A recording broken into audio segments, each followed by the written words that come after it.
How's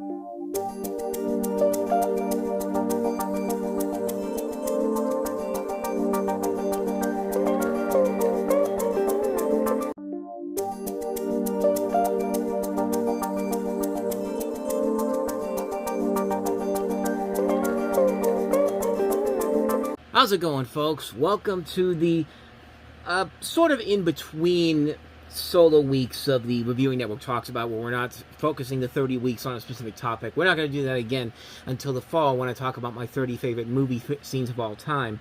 But that's for September. But until then, we're going to do what I've been usually doing here for this show, and that is taking a look at specific topics of discussion that I want to bring up. And I'm already 1 week behind because I couldn't figure out a full episode on the topic that I wanted to do beforehand the previous week, so that's why there was no new episode last week. But this week there is a new episode with a topic that I've been wanting to talk about in the video for a long time on its own. The top 10 most pointless movie franchises that I have ever seen. Now, this list was actually kind of hard to put together, mostly because there isn't a full list of where you can find a lot of franchises out there in alphabetical order. So for most of this, I had to go look up Box Office Mojo through their franchises page. But even that is not completely fully filled. It just features a ton of movie franchises. Some of them don't even have like a full trilogy. Some of them are franchises with just 2 movies in particular, including a lot of franchises that haven't had a movie made in a long time. So for this particular list, I'm looking at the 10 franchises that have 3 films or more to them. I'm not going to do any that have 2 of them, two films in particular. I'm going to do the ones where, these are franchises where they keep making movies where they have absolutely nothing of value to them as they go along. Even the good ones, even ones that start off strong with really good first movies, when they make continuing films, they do absolutely nothing to elevate the story or do anything that hasn't been done in the first movie better. So I put it down to 10. It was not, like I said, not an easy list to put together here, but here they are, my top 10 picks for the most pointless franchises of movies in movie history. Starting with number 10 on the list, I'm kind of cheating a little bit here because this is part of the Harry Potter franchise, but let's be honest, the Fantastic Beasts franchise should not be a franchise whatsoever. From the beginning, it was not good from the get-go. I remember the first movie, everyone was kind of like, it's alright, I guess, but I was one of those first people that came out of it really going like, nothing really comes from doing another one of these movies from a different perspective here, because nothing really is different from the Harry Potter movies, except you have a brand new batch of characters in here.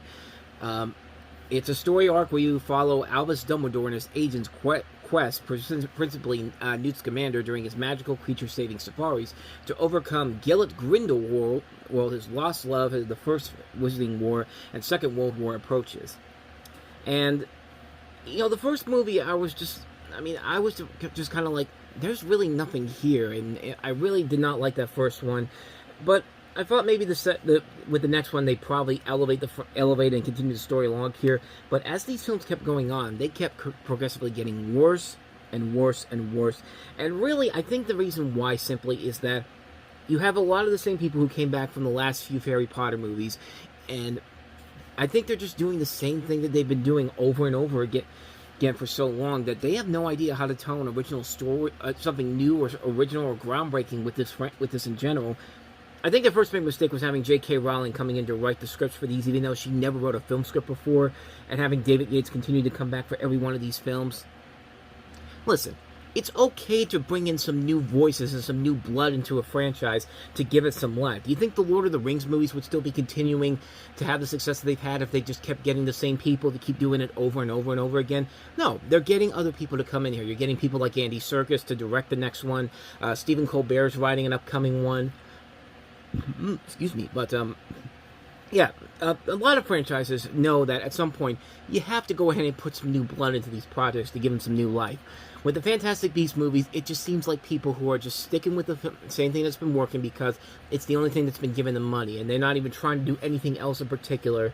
And it's a shame, man, because this started off with some promising elements early on, but then with every passing film, they just never were able to continue to deliver the same excitement that those last few Harry Potter movies did. I mean, every Harry Potter movie did get better as time went on, And, of course, it ended on a high note with Deathly Hallows Part 2. But since then, there's never been a movie in this franchise that has been able to elevate itself to the same level as the last couple of Harry Potter movies did. It's a really bad series of films. It just doesn't work, despite all the actors trying their best. And it doesn't work because simply and effectively, they're not doing anything new or creative with it. They're just doing the same thing over and over and over again. A trend that we're going to see continue on with the other 9 franchises on this list. But I put Fantastic Beasts down at the 10 because technically it's still part of a spin-off. It's technically part of a far superior series of films, but the Fantastic Beasts prequels are definitely worthy of being considered one of the most pointless film trilogies of all time, easily. Coming in at number 9, we have Police Academy.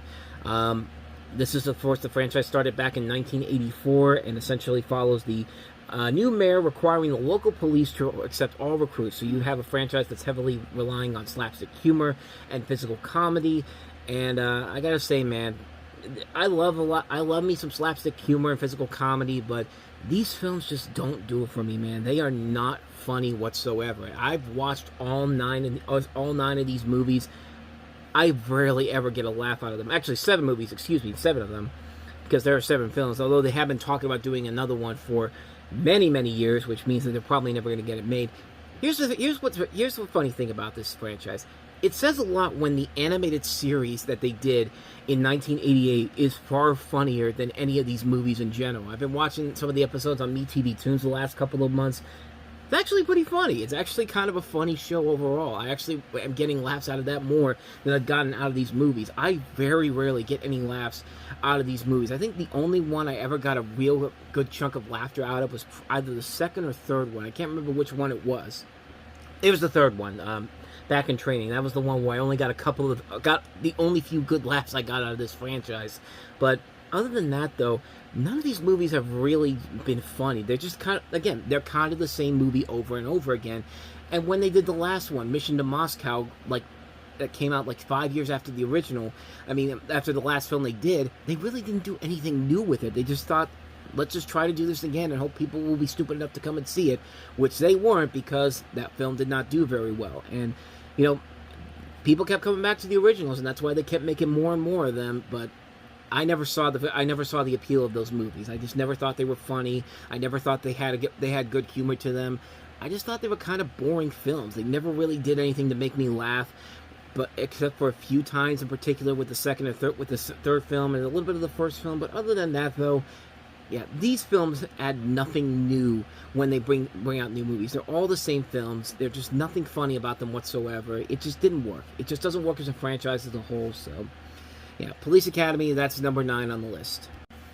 Number 8, we have The Matrix, which is one of the examples of a franchise that started off with a good first movie on a standalone basis, and then, because it was so successful, the studio wanted them to make sequels, and then they had no idea what they wanted to do for the sequels in general.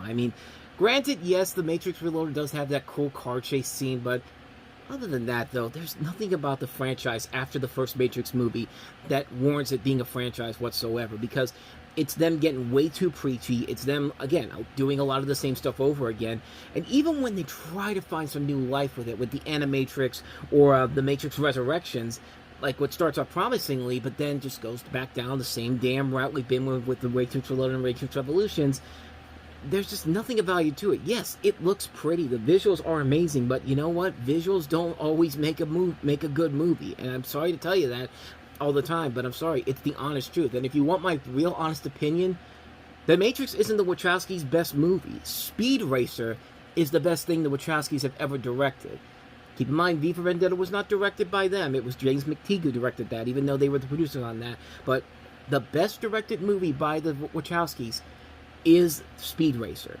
Plain and simple. With The Matrix, a good first movie, but there was no need to continue it afterwards. It felt like they really didn't have a plan for the sequels, except just, put in beautiful visuals, and people will pay to see it, which they did with the second film. And then by the third film that came out the same year, they were just kind of like, yeah, we're done with this. And when Matrix Resurrections came out, yeah, we're really done with this at this point. So yeah, so there you go. Number 8 on the list, The Matrix. At number 7, we have the Resident Evil series, aka Paul W.S. Anderson whores out his wife for 6 movies with nothing of value to him whatsoever. And not even just the 6 movies, but they made the reboot, Welcome to Raccoon City, which was also bad.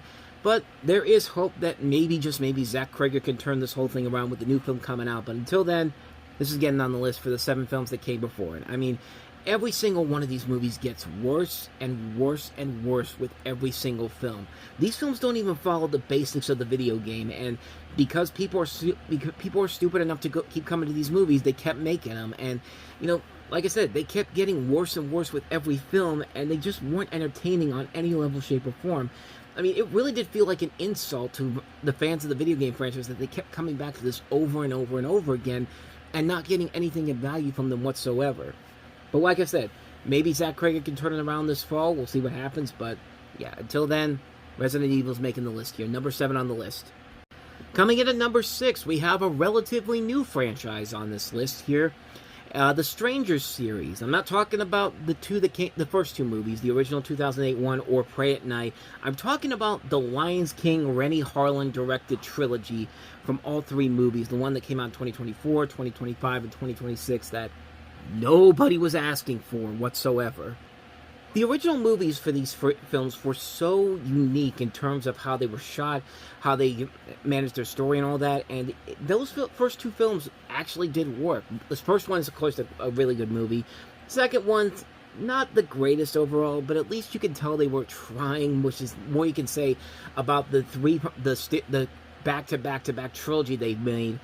Nothing about this franchise this trilogy needs to exist. Like, what are we really getting from these films that we didn't see in the first movie? Like, every film gets worse and worse and worse, and there's nothing of value with every single one of these films that start with the 2024 movie and then continue with the previous 2 films. Like, these films add nothing of value to this whatsoever, and it's a movie where it just feels like you just feel like you never get a sense that there's never anything to really get from these films in general that you didn't get from watching just the first movie alone. You know, I mean, I don't know what else to tell you, man. Like, every time I try to give these, every time I try to see some kind of value with these films, it's just never there with these films. And just like every one of them, like, it gets boring after a while, and these films go on for what seemed like an eternity, even though they're only an hour and a half long. You're sitting there going like, why am I even here? Like, what am I even getting from these films in general? So, if you want my advice, just watch the first Strangers movie and be done with it. You really don't need to see the second one, but if you did find yourself watching the 3 films that came after that, I would say watch Prey at Night, because you'll be looking at it and going like, at least this is a better sequel than whatever the hell Renny Harlin was trying to do with that trilogy. So there you go. Strangers, number 6 on the list. Coming in at number 5, we have the Big Mama's House franchise. You know, there was once a time when, cross-dressing comedies were seen as high concept. I mean, you could thank people like Dustin Hoffman with Tootsie, Jack Lemmon with Someone Like It Hot, and Robin Williams with Mrs. Doubtfire for doing that. But then, as soon as Big Mama's House did it, it was all of a sudden it was just like, oh, it's just a stupid cheap way to make quick money. Because yeah, the first movie isn't a great movie in general, but it's still a fun movie. There's a lot of fun elements to it, and Martin Lawrence does play the role of Big Mama very well in this movie, with a good cast that also includes Neil Long, Paul Giamatti, and Terrence Howard. Should have ended with the first movie, but no, because it was a massive hit, the studio went ahead and made sequels. And not only sequels, lousy sequels. Big Mama's House 2 is literally just the same movie as the first film all over again. And then Big Mama's Like Father, Like Son was trying to cash in on what was popular at the time, which was Glee, by turning it into a musical, into somewhat of a musical, and bringing in Brandon T. Jackson for the remaining of whatever was left of his career after breaking out with Tropic Thunder. I mean, that literally killed his career and was one of the worst comedy sequels I have ever seen in my entire life. I mean, that movie, I almost walked out of that movie, and I was going to, but then the credits started as soon as I got out. Just like, I was almost this close. But then the bad guy started singing, and it's just like, okay, I'm gone after that. And the big problem with these movies is that it's literally, again, kind of like with Police Academy, kind of like with Fantastic Beasts, it's the same goddamn movie over and over again. Nothing really comes from these films whatsoever. And the comedy keeps getting worse and worse and worse with every single film. It's not funny. It's not it's not funny. It's not creative. It's just the same film over and over again. The first one is fine. if you can stop it there, stop it there. There's no reason to watch the sequels whatsoever. So, speaking of franchises that had a great comedy franchises that had a great first movie and then sequels that were completely unnecessary.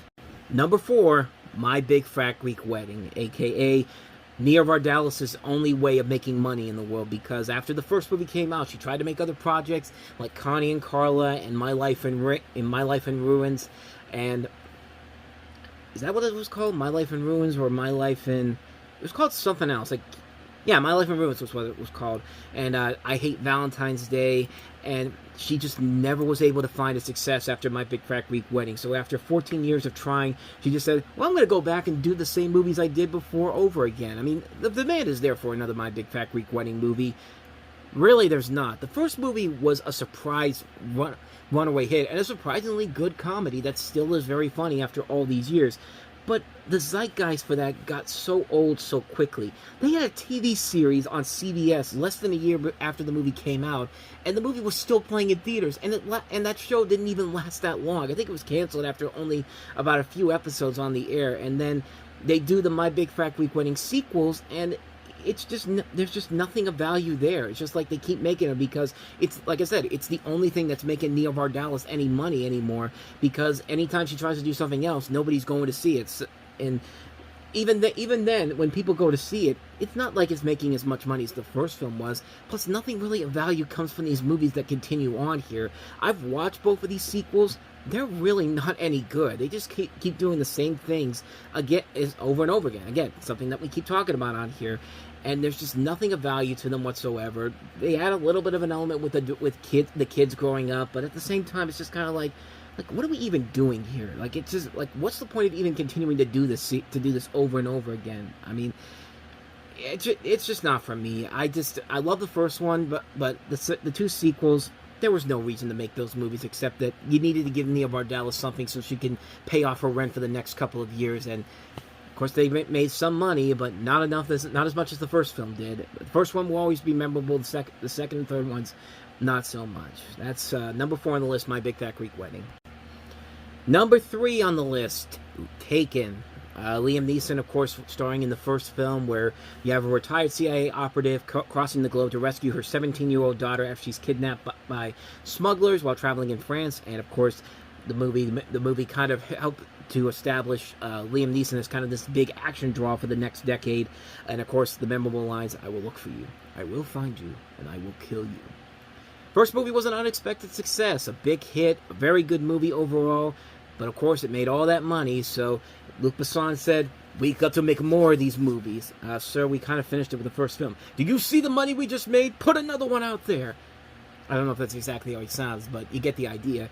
And thus, we have Taken's 2 and 3, which progressively get worse and worse with every film. Taken 2 was just a lazy film that just felt like a retread of the first movie, and Taken 3 was even worse than that, with some of the worst editing you ever see in a movie, plot elements that make no sense whatsoever, turning the stepfather from the first movie, who wasn't a bad guy in that movie, and making him the bad guy now. I mean, they ran out of ideas of what to do after the second and third movie. It's just like they kept seeing the money coming in here. They got the same director who did Colombiana, is to do those films, and there was just nothing there after the first film. There was no story that you could really continue to tell, and it sucks that it keeps doing the same thing as the first film did. Like the first movie, Liam Neeson brings her daughter a teddy bear, and then the second film, he does the same thing. In the third film, another teddy bear, and she's way older now than she was in that first film. It's just kind of like,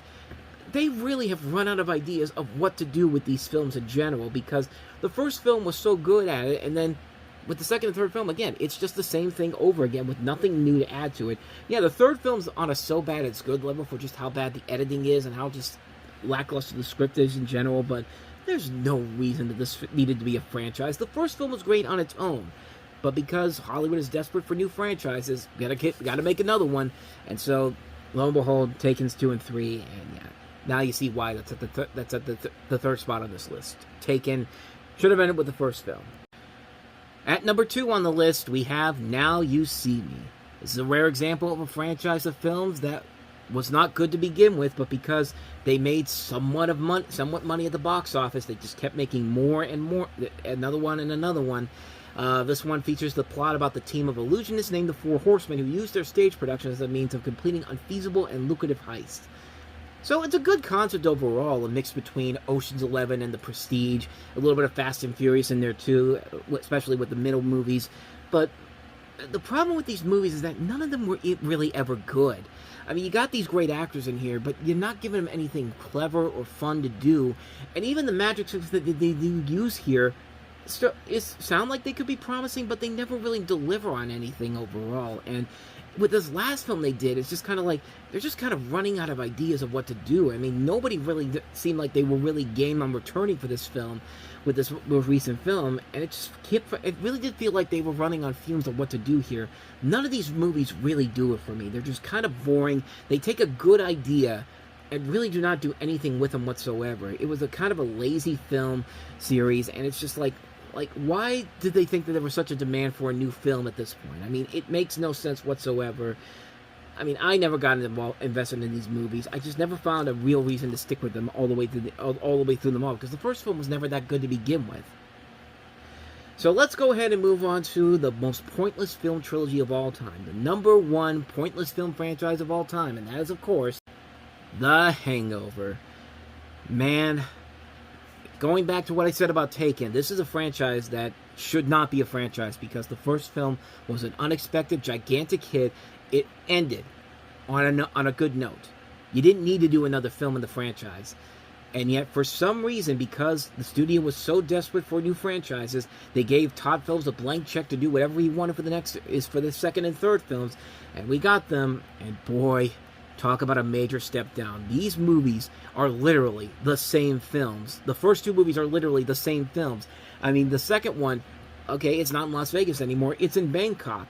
And then by the third film, you could just tell they were running out of ideas of what they wanted to do. I mean, the third film got way too dark for no particular reason. The advertisings, for some reason, ripped off Harry Potter. Why? Like, they were really selling it as this trilogy that everyone was demanding to see. No, the first movie was a great movie. But then you ruined it by making another film that was literally the same thing, and then you ruined it even more by having no idea what you wanted to do with the third film. And apparently Todd Phillips is good with that, because, you know, the Joker was a great first movie, and then they gave him whatever they wanted to do for Joker Filet Adieu, and look at how well that turned out. So, I don't know. Maybe it's just you shouldn't give Todd Phillips franchises to work on here, because sooner or later he's going to find a way to ruin it by giving you a franchise, by giving you stories that did not need to be told with the next film. The first movie was great on its own, but man, these sequels have not aged well at all, and they've gotten worse, especially that third one. I mean, they're bad movies. They're really terrible films. The first movie was simple to put together. It was a simple concept, and people bought into it. But they got bigger with every film that came afterwards, and it got worse and worse with every single film. I mean, this still ranks up there with the most pointless franchise I've ever seen ever. I mean, Now You See Me is one where all the films are terrible, but just the way that The Hangover went from being a really great, fun first movie to just another franchise that got worse and worse with every film. That's why it's at the top of the list for me. The most pointless film franchise of all time, and that is, of course, The Hangover. So there you go. That's my list of the 10 most pointless film franchises. Let me know your thoughts down below on some other pointless film franchises out there. Check out some of the other videos I've done, and I will see you guys next week for another episode. So thanks for watching. I'll see you next time. Take care.